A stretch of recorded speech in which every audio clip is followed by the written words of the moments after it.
It's the Opperman Report.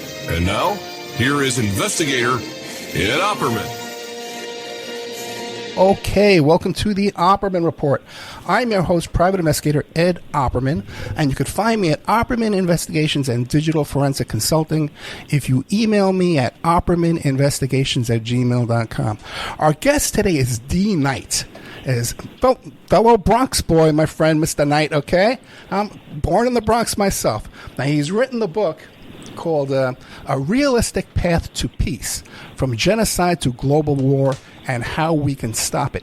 Now, I found out about Mr. Knight by checking out the Covert Action magazine, and there's an article on it called 2 New Books Explore Pernicious Impact of U.S. Intelligence Agencies. And he's taken some of the material from that article, and he's put it in his book over here, and it's a chapter called Why It's So Hard to Stop the U.S. War Machine. You can find Dee Knight at his website, realpathtopeace.com. Mr. Dee Knight, are you there? I'm here. Happy to be here. Thank you. Yeah, thank you so much. So tell us about yourself. Who is Dee Knight?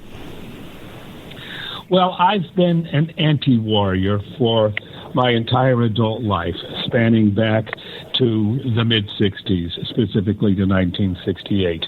I was an editor of Amex Canada, which was a newsletter of American exiles and expatriates who went to Canada in resistance to the Vietnam War. Before I wrote Realistic Path to Peace, I wrote my own political memoir, My Whirlwind Lives, Navigating Decades of Storms. Basically that tells of all the different adventures in attempting to stop the U.S. war machine, which are starting to have some effect. The chapter that attracted you, Ed, to my work is called Why It's So Hard to Stop the U.S. War Machine, and it tells some of the roots of the problem. But I can say with some optimism, if not relief, that things are happening that are causing the U.S. war machine to falter, and I do believe we can stop it, and that certainly is the focus and message of my book. The audience should know, too, as well, that you were behind the scenes working on amnesty for Vietnam protesters who escaped to Canada, right? That's correct, yes. I was a board member, a founding board member of the National Council for Universal Unconditional Amnesty, which waged a campaign from the early 1970s right up to the inauguration of Jimmy Carter in 1977, when we actually won a partial victory that included a full pardon for draft resistors, a process to discharge without punishment for military resistors, but left out Vietnam veterans, which was a primary focus. And I can say that I and people I work with, like Jerry Condon, have been working to win rights for veterans right up to the present day. Yes. Gotcha. I really encourage people to check out realpathtopeace.com. And the book we're going to be talking about today is A Realistic Path to Peace, From Genocide to Global War and How We Can Stop It.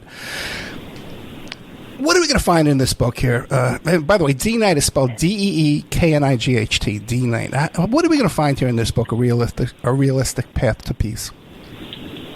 Well, it's a comprehensive look at the U.S. war disasters right now, starting with the genocidal slaughter in Palestine, going through the Ukraine conflict, which I call U.S. and NATO proxy war against Russia. In both of those, there are several chapters fully documented. One of the things that I really tried to do is confront the propaganda with a documented case for what's actually happening, and explain why there's a difference between the official narrative and what's actually going on. Then I moved to the emergence of a peace movement, which had been really dormant for quite a long time. I also focus in a whole section with, I think, 7 chapters on China, saying China is not our enemy. And the article that got your attention is part of a section that is what makes the war machine so monstrous. And this chapter, why it's so hard to stop the U.S. war machine.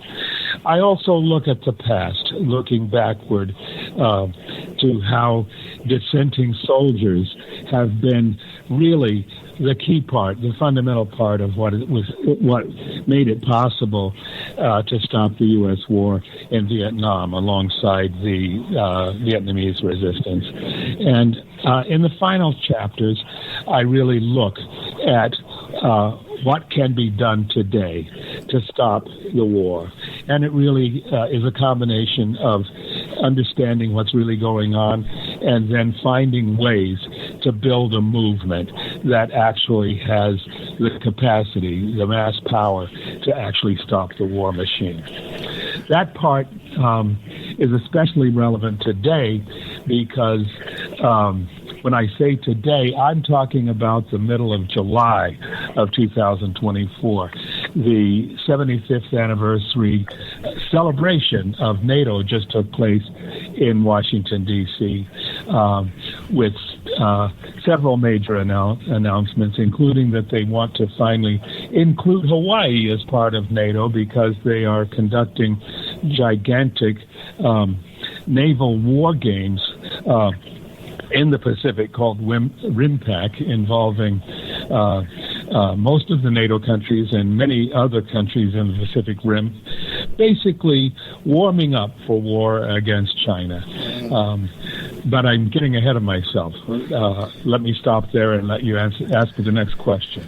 Yeah, when you say that you're confident and you're encouraged by a resurgence of the anti-war movement, are you talking about this movement of these students against the genocide in Gaza?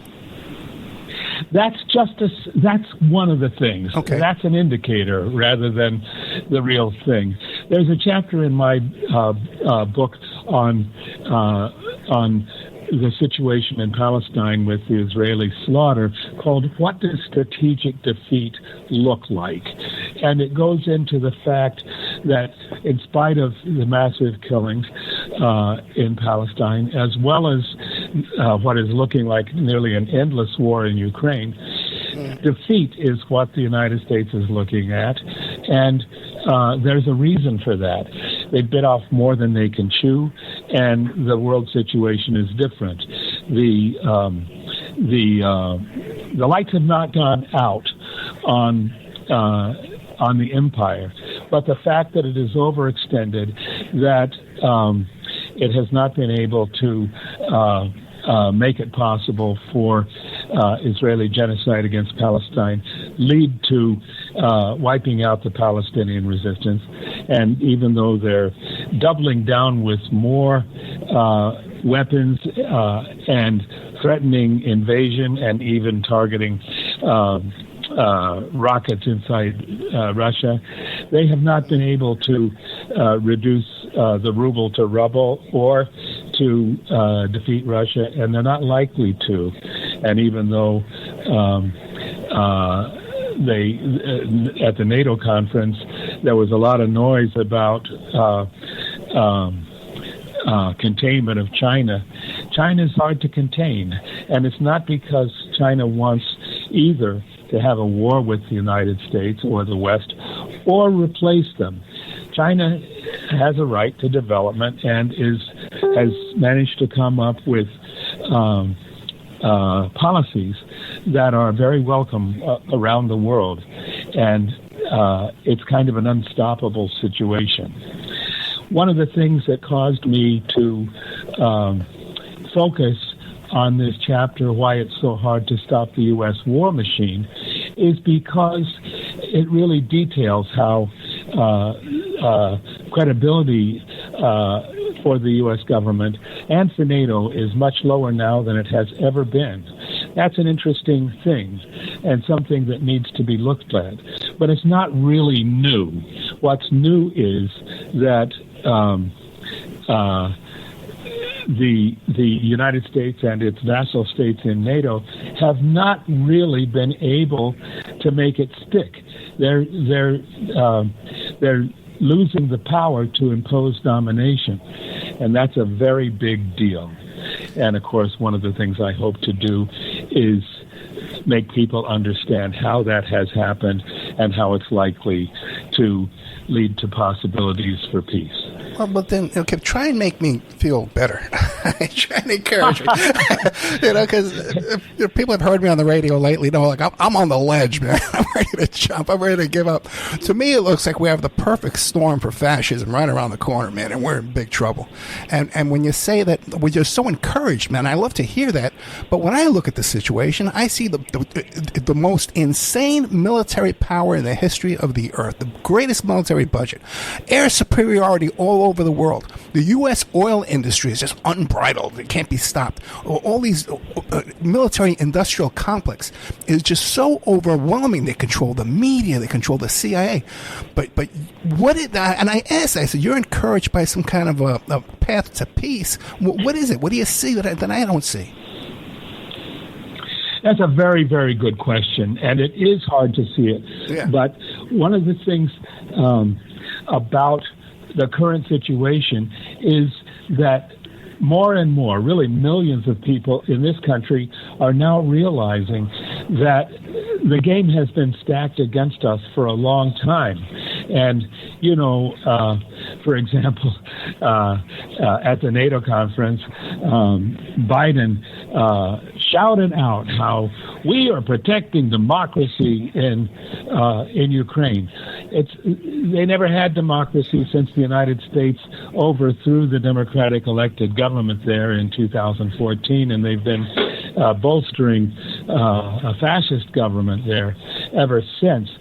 But what we have here is a situation where we've got a duopoly, one fascist going against a fascist sponsor who is not able to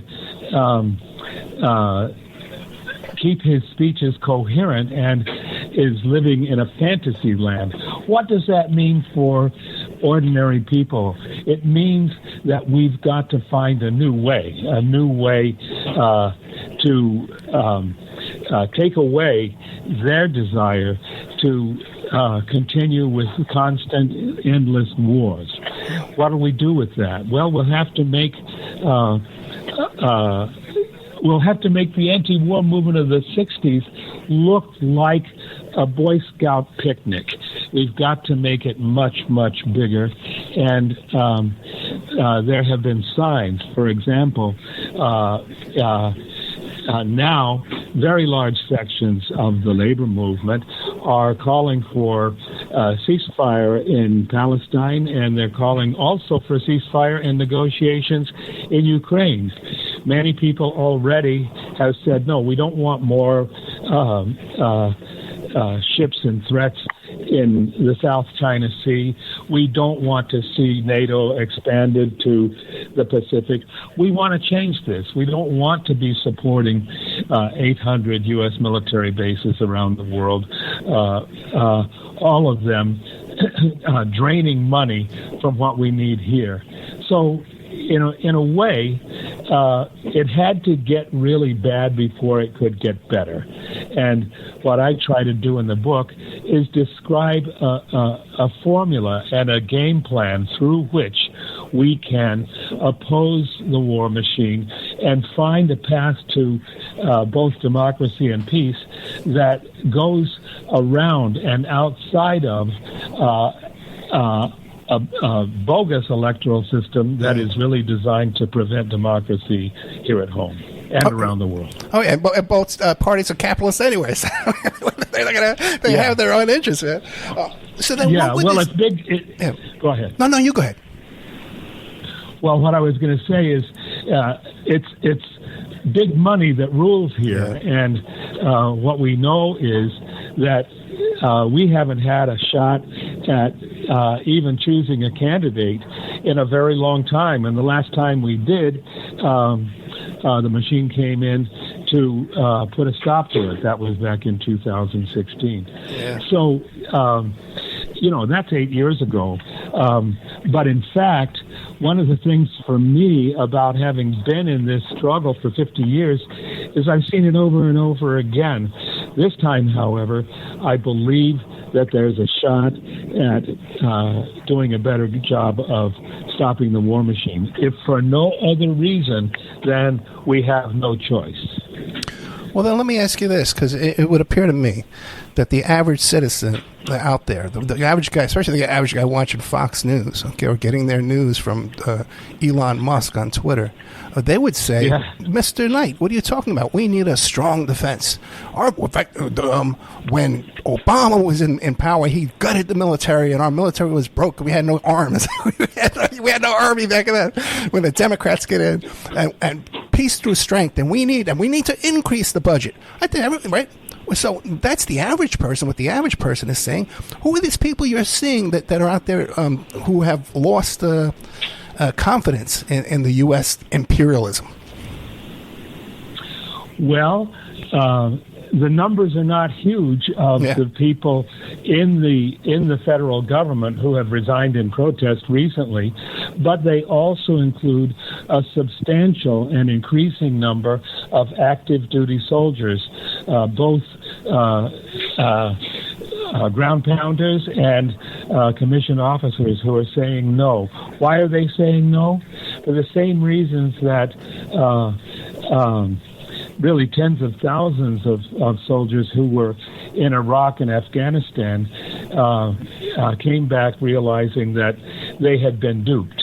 And it's true that America's no longer able to exert the strength that it once did across the globe. But in fact, what has happened is that active duty soldiers have seen the light and realized that they have been sold a bill of goods, and they're saying no. One of the things that the no to NATO protests in Washington highlighted was the what's it called? The redress movement, in which soldiers by the dozens and hundreds are moving to get conscientious objector status and send letters to their Congress people saying, this is the wrong way, we don't want to do it, and we want you to get us out of here. So far, the people in Congress, as well as ordinary people on the street, have not seen it. However, more and more people are seeing it. And you could say that my voice is a canary voice that's been down in the depths of the mind, seeing what's going on and saying there's an explosion coming. But it's an explosion in which people are essentially doing whatever they can to actually stop the war machine themselves. It's interesting because even people on the extreme right, the Trump supporters, they don't want the war in Ukraine. I think it's mostly an economic motivation there. But they know that the system's rigged. They know that the elections are, you know what I mean? They know that we're not getting a fair shake. But they don't. Their solution is fascism.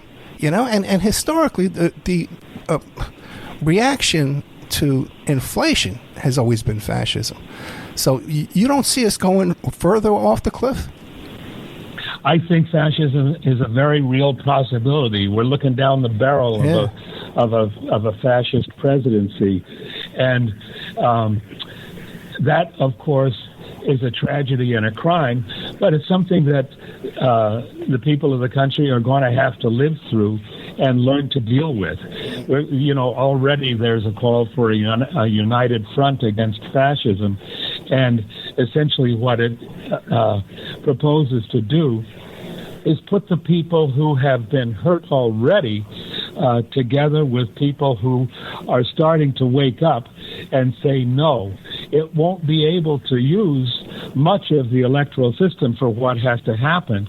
It's more likely to be essentially new politics, whether it's a combination of strikes and protests and other kinds of action that literally stop the war machine, mass renunciations of government figures, of government staff, and most importantly, mass refusals of active duty soldiers and sailors. Mm-hmm. It's interesting to note, speaking of active duty soldiers and sailors, that we've got close to 500,000. I think the most recent number is 400,000 active duty American soldiers and sailors stationed in what they call the Pacific Theater, basically aimed at China. Those people are sitting ducks in an unwinnable war situation. They're being used as threats against China now, but one of the things that the war gamers in the Pentagon and in the Rand Corporation have discovered is every time they have a war game to figure out how they can move against China, they find that the U.S. side is the losing side. They're trying to change that, but what is it doing? It's essentially betting the future of the United States on an unwinnable situation that is totally unnecessary. The people who say we need a stronger military haven't yet woken up to the fact that the whole economy is focused on the military-industrial complex. The weapons makers are making profits hand over fist even now from these crazy and unwinnable wars in the Ukraine and the Middle East, as well as the giant armada in the Far East. And what's it doing? Essentially, it's draining money that's needed desperately here to rebuild the economy, to have real jobs, as well as to rebuild the infrastructure here. Check it out. China has fast trains, and I'm talking super fast trains. I was on one just the other day that connect hundreds of its major cities spanning across the country. They have 36 state-of-the-art subway systems in all their major cities. What does this mean? It means that instead of investing in war, they've been investing in infrastructure and in social services. And by the way, that's a win for them and a loss for us. We need the same thing, but we can't get it if all the money's going into the war machine. So the people that you speak of who say, well, we just have to get stronger, have more war machine, it's a self-defeating strategy, and one that can change, but it'll take pressure from below to make it happen. The thing is, though, like in China, they have nationalized oil industry. Okay, we're here in America. Yeah. If people were sitting on the train, they couldn't sell them a gallon of gas every 5 minutes. You know what I mean? And not only that, as a result of the nationalized oil economy there, China is now the world leader in green technology. It's realistically committed to transforming to renewable energy across the entire economy. And part of the result of that is that China has more produces more electric cars than anyone else in the world. In fact, China's auto industry is the biggest in the world. But when I was there, I noticed traffic on the streets of Shanghai and Beijing is quiet because over half the cars are electric. And it's really quite an amazing thing. It can be done, but you do have to have a situation where the decisions about what to produce are controlled as part of a national program. They have an industrial policy. We don't. And that's a big deal. People that want to rebuild industry and jobs in this country need to look at what China has done and think, well, what could we do that's like that? And it's very possible. Obviously, there's way more than enough opportunity to rebuild the infrastructure here. But interestingly, neither the banks nor the government can identify the investment funds to do it, because the profitable investments are all in war materials. That can change. We have to demand it change, but we're going to have to do more than merely demand it. We're going to have to make it happen. And then what would we do? Like back to the old carrying signs and marching and sit-ins? Is that what we would do? Well, that's only part of it. You know, inevitably, if you're going to get people's attention to the possibility of people's power, you're going to have to be out in the streets with signs and stuff like that, but you're also going to have to do a whole lot of other things. You know, building an industrial policy, perhaps most of all, would be something that would engage the labor unions that have been largely sidelined, but still are out there fighting for a chance. UAW has been increasing dramatically in the recent couple of years, and it needs to increase more. I mean, the auto industry in this country used to be entirely unionized. Now it's not, and that's going to change.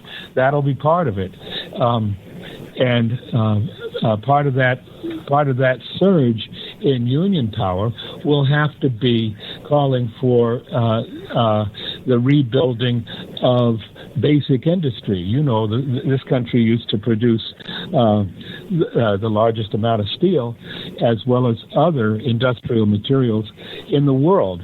That has changed. It can change back, but it takes people fighting for it. You know, and it won't be enough to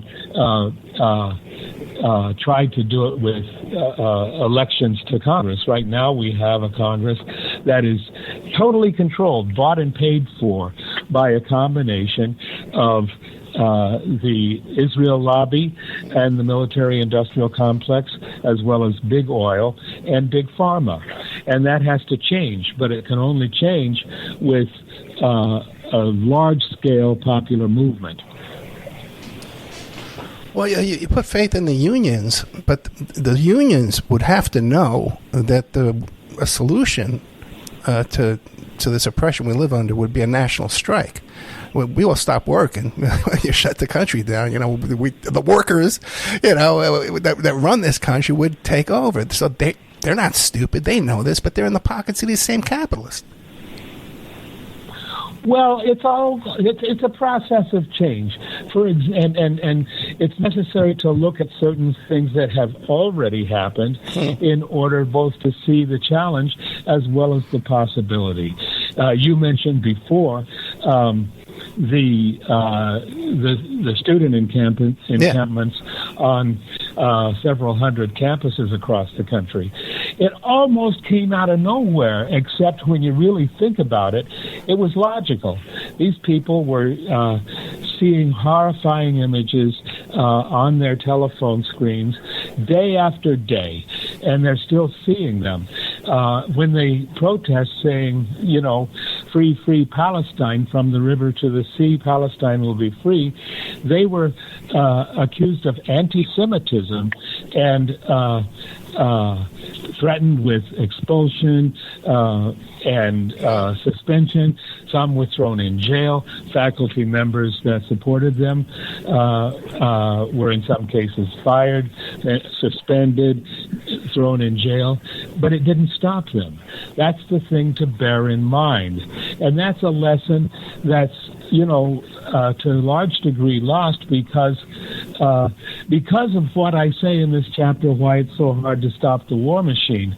There is a lie machine that goes with the war machine that seeks to essentially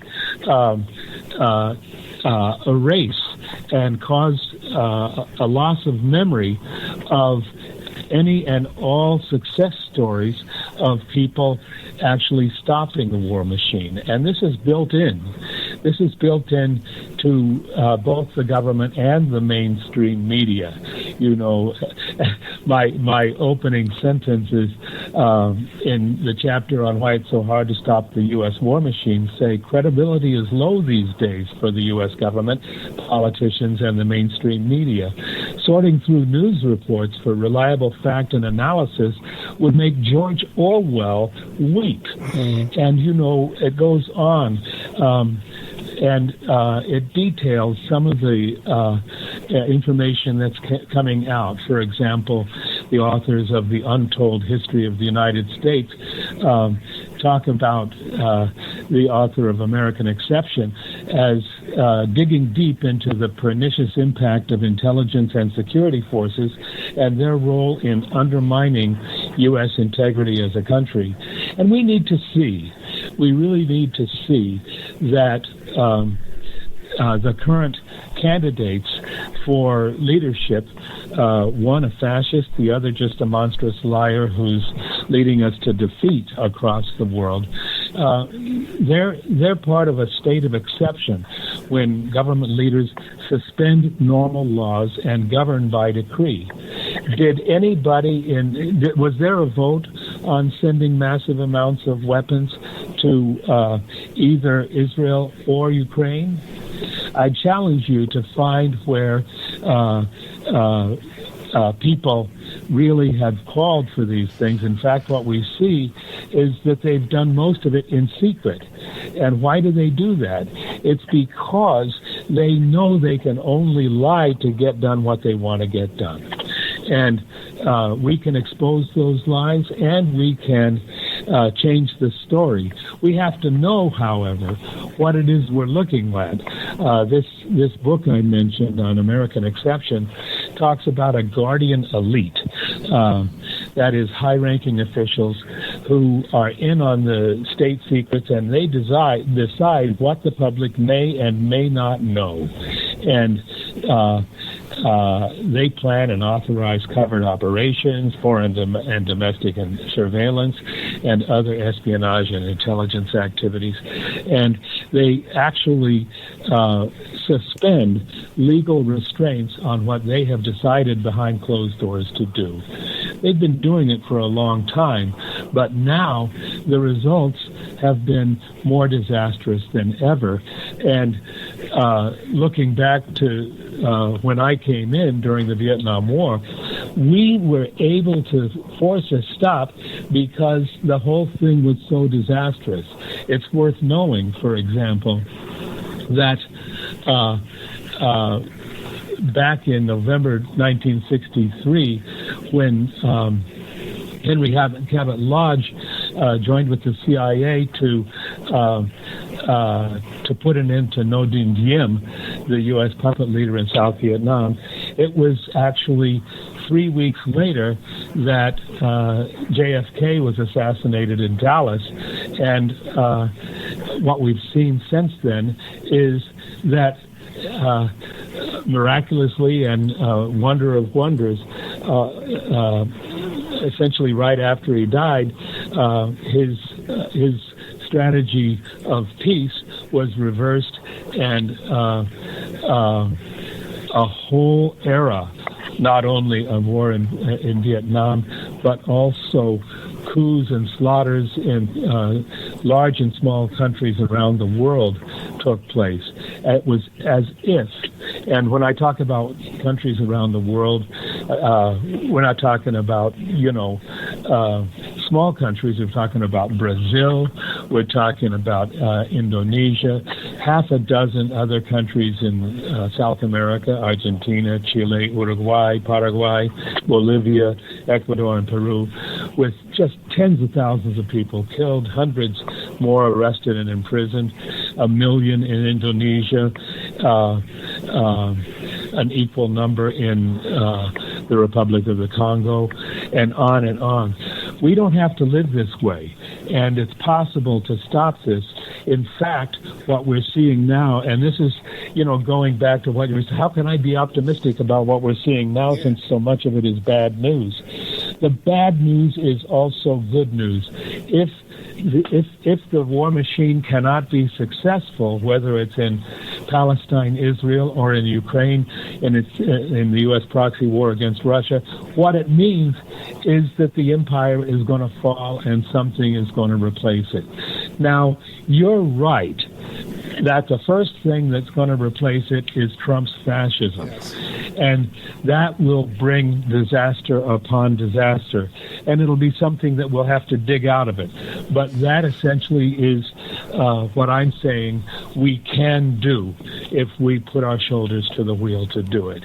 And that's the essence of my concluding chapter in A Realistic Path to Peace. Okay, we're talking to Dee Knight, Deeknight. And I got to tell you something. This man can encourage me. He's doing a great job. I'm probably the most cynical guy out there. Now, the book he wrote is called A Realistic Path to Peace, From Genocide to Global War and How We Can Stop It. And I really encourage people to go to Amazon right now and buy a copy of this book and also a copy of his other book called My Whirlwind Lives, Navigating Decades of Storm. We have to support people that are out there putting their ass on the front line for their whole entire freaking life, okay? If we don't, we will all fall, okay? So we got a real guy here. We need to support his work. Check out his website, realpathtopeace.com. Mr. Knight, you mentioned previously that you were just in China. What were you doing there? I was invited by a group of journalists called China Academy. They had interviewed me about my work here, and they wanted to have a chance to talk with me in person. I was also touring. You know, it's the second time I visited China. The last time was with my wife last year. We went during the cotton harvest to Xinjiang, of all places. Why would we go to Xinjiang? Because we wanted an eyewitness version with our own eyes, seeing what Michael Pompeo has called genocide. It's interesting, by the way, that neither Biden or Blinken can admit that there's genocide in Palestine, against Palestine, but they continue to talk about genocide in Xinjiang. We wanted to see it. Pompeo had said that there's slavery in the cotton fields of Xinjiang. Xinjiang is the cotton-producing capital of China. We went during the cotton harvest and watched the mechanical harvesters cutting down that crop and sending it in big 3-ton bales for processing and then conversion into clothing. And we also wanted just to see how China works, you know, and it was great because, of course, we were able to take the bullet train from Shanghai to Beijing. Then we flew on from their state-of-the-art airports from Beijing to the capital of Xinjiang.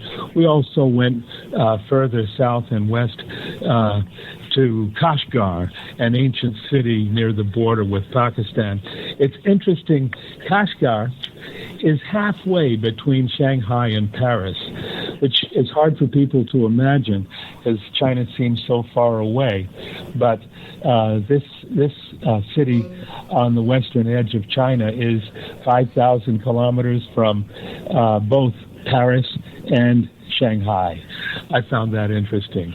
We also visited one of the big industrial cities, Changsha, in the Hunan province, where they have big steel mills and big auto companies, but they're actually famous as an education city. And what they do is pump out engineers, and those engineers are key to the Belt and Road Initiative, BRI, that has essentially been a friendship road from China through the rest of Central Asia, South Asia, into West Asia, also known as the Middle East, and Africa.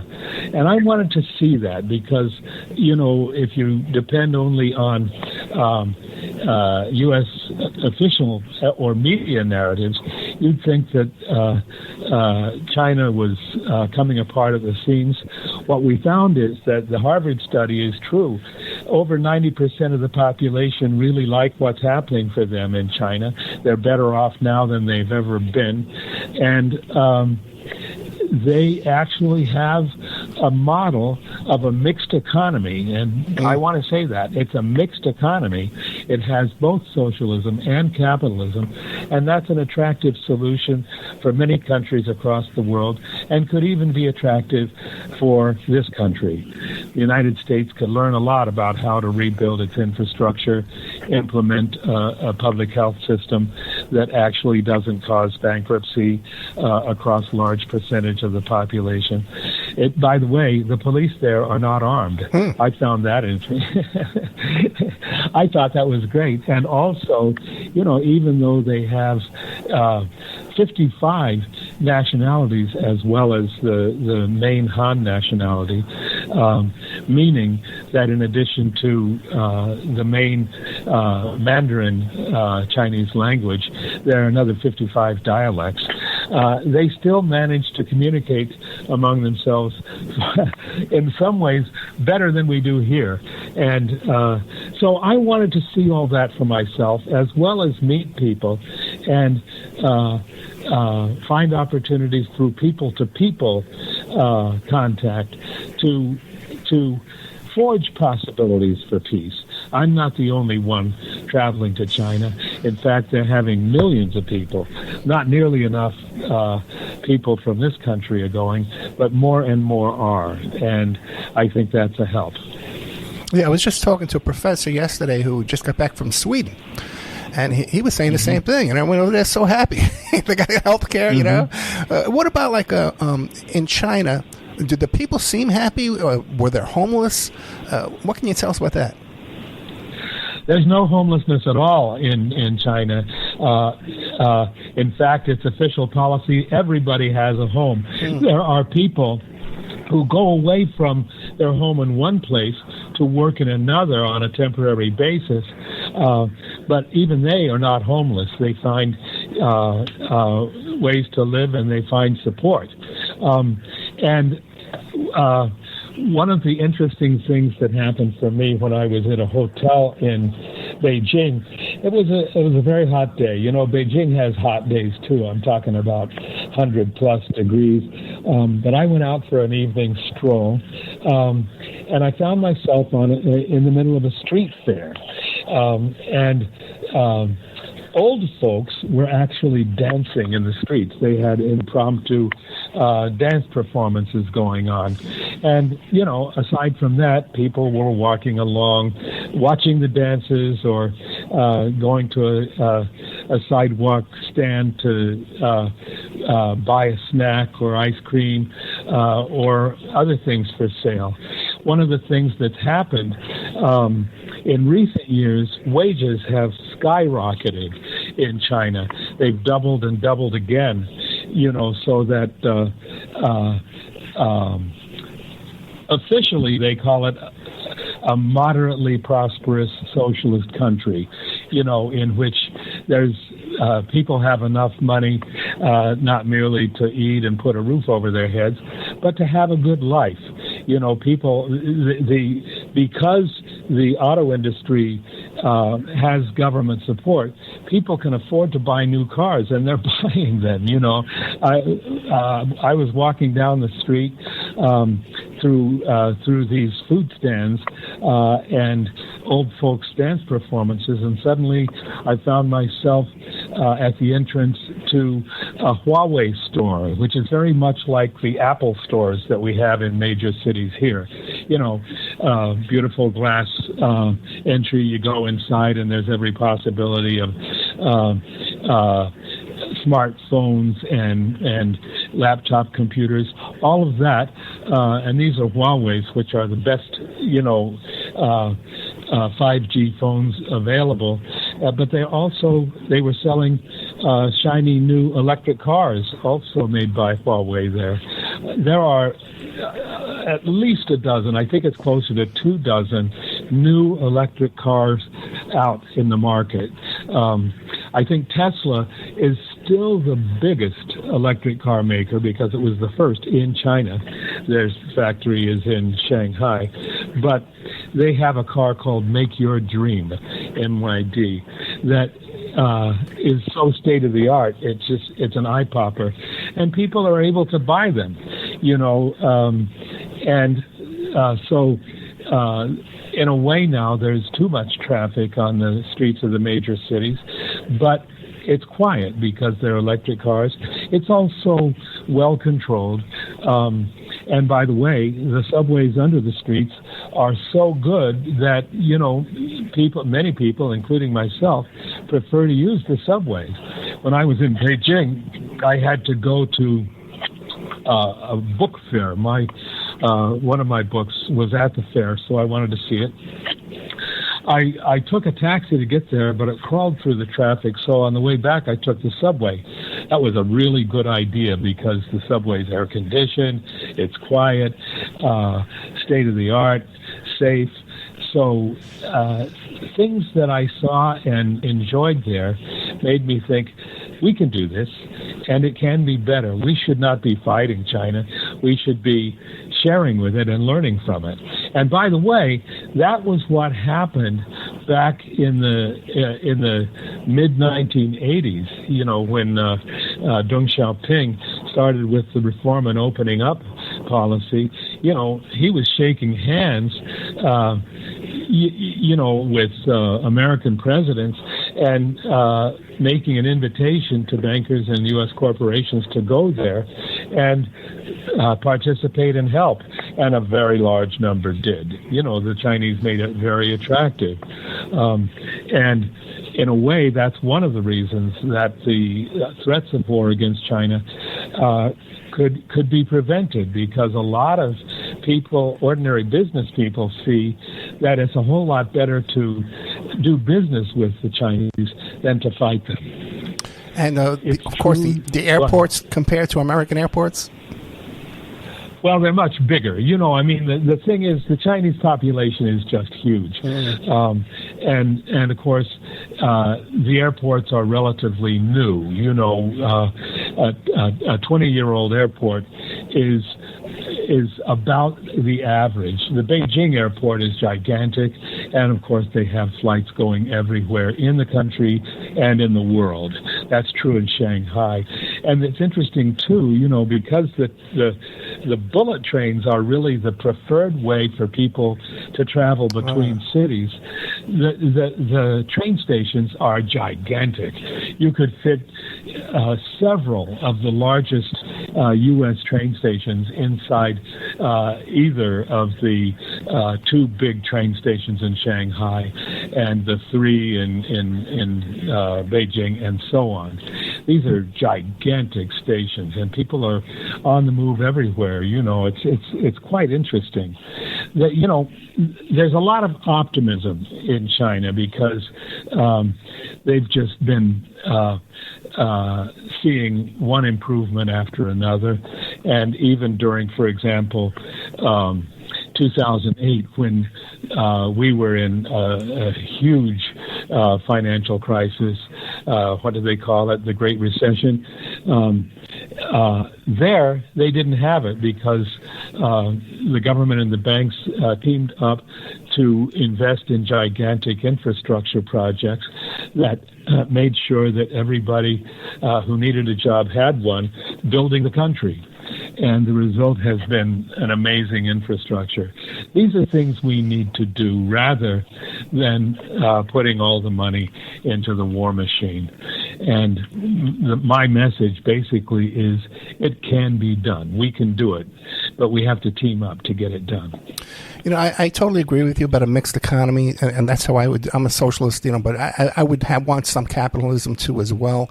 I think just if we nationalize the oil industry, nationalize the banking industry, there's just some major things there, just to get those profits, get our hands on that money. But let me ask you a question, Mr. Knight, real quick. But the thing is, our country is so corrupt. No matter what we do, they're still going to bleed us for every dime we got. Do you have that there in China? The corruption, the government corruption, and the paperwork and red tape?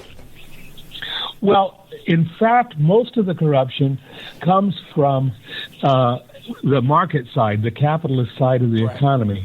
And it's good to know, when I say mixed economy, you have a situation where a little over half of the economy is private and the other half is public.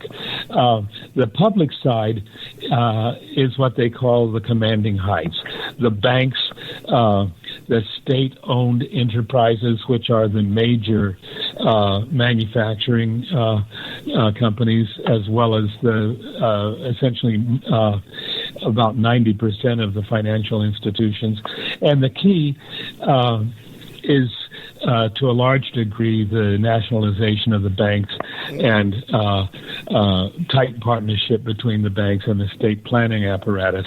Bear in mind that back in 2008, several banks failed and had to be rescued and consolidated. And, of course, General Motors had to be rescued, and the government took over a large percentage of the company, but then gave it back. Now, what I'm suggesting is that as things get worse here and the economy runs into trouble, as it is essentially guaranteed to do, instead of essentially bailing out, the banks can be taken over. They can be made into public utilities.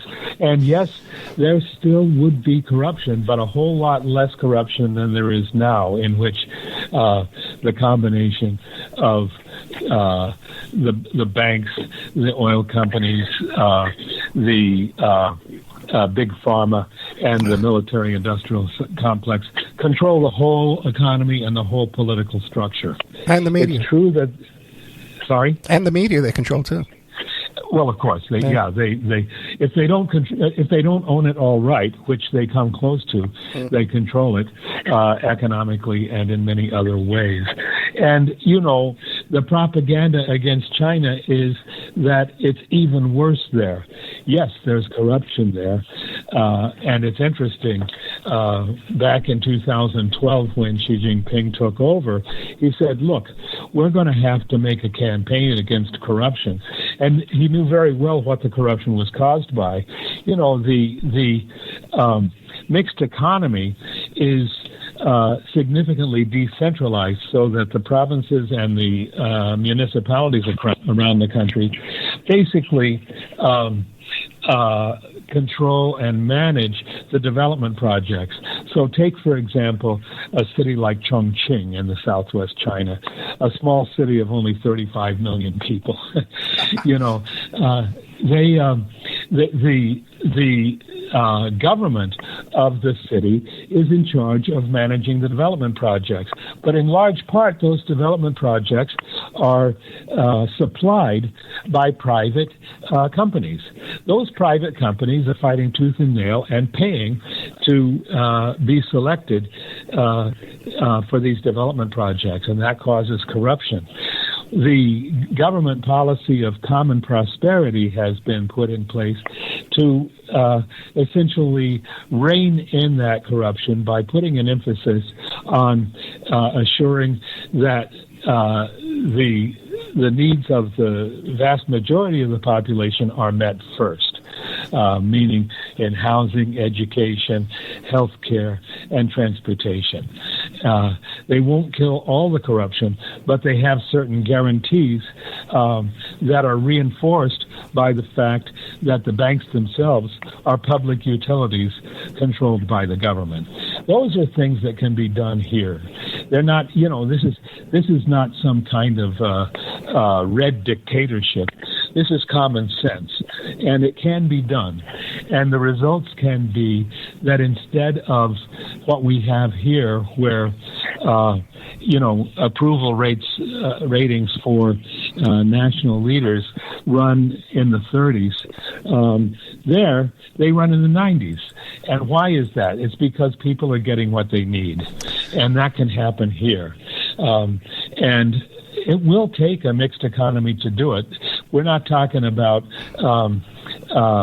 losing the services of mom and pop stores or even Right. McDonald's. Right. It's interesting. McDonald's and Starbucks are very big in China. People don't really know that, and of course Tesla's a very Coca-Cola, big operation. Yeah. Coca-Cola too. Mr. Knight, yeah. I hate to. I have so many more questions for you. I'm going to beg you to come back, but we're out of time today.